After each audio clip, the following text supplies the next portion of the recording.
Post অফিচৰ একাউণ্টত প্ৰতি মাহে সোমাব 25,000 টকা। এফডি নকৰিলেও পাব 25,000 টকা। পোষ্ট অফিচৰ এই নতুন আঁচনিৰ বিষয়ে আপুনি জানেনে? কোনসকলে 25,000 টকা লাভ কৰিব জানিবলৈ ভিডিঅ'টো শ্বেয়াৰ কৰি সম্পূৰ্ণকৈ চাওক। পোষ্ট অফিচ আঁচনিৰ বিষয়ে সকলোৱে জানে বা বিশ্বাস কৰে। আজি আমি এই ভিডিঅ'টোত এখন পোষ্ট অফিচৰ আঁচনিৰ বিষয়ে ক'বলৈ গৈ আছোঁ, য'ত কেইটামান টকা বিনিয়োগ কৰি আপুনি প্ৰতি মাহে 25,000 টকা লাভ কৰিব পাৰে। পোষ্ট অফিচৰ আঁচনি বহুত আছে। ডাকঘৰৰ ফিক্সড ডিপজিট আঁচনি, ডাকঘৰৰ PLI আঁচনি, এনেকুৱা বহুত আঁচনি আছে। কিন্তু আজি আমি যি আঁচনিৰ বিষয়ে ক'বলৈ গৈ আছোঁ, সেই আঁচনিটো এইকেইটা আঁচনিতকৈ বেলেগ। কাৰণটো হৈছে এইটো আঁচনিত যদি আপুনি মাত্ৰ কেইটামান টকা বিনিয়োগ কৰে, তেনেহ'লে প্ৰতি মাহে 25,000 টকাকৈ লাভ কৰিব।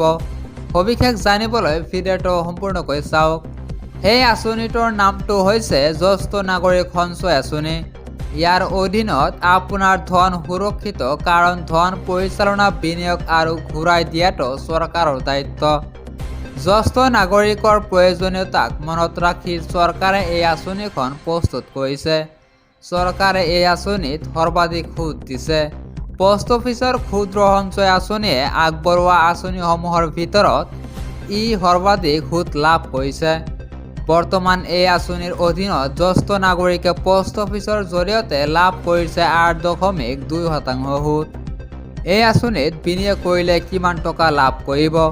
যদি বিনিয়োগৰ সীমা 30 লাখ টকা আৰু সুতৰ হাৰ 8.2% হয়, তেন্তে 5 বছৰৰ ম্যাদ উকলি যোৱাৰ সময়ত 12,30,000 টকাৰ সুদসহ মুঠ 42,30,000 টকা পাব।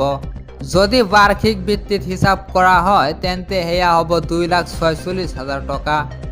মাহেকীয়া ভিত্তিত হিচাপ কৰিলে 20,500 টকা। জ্যেষ্ঠ নাগৰিক সঞ্চয় আঁচনিত মুঠ 5 বছৰৰ বাবে ধন বিনিয়োগ কৰিব পাৰিব। এই আঁচনিৰ বিনিয়োগৰ ধনৰ ওপৰত 8.2% সুদ প্ৰদান কৰা হৈছে।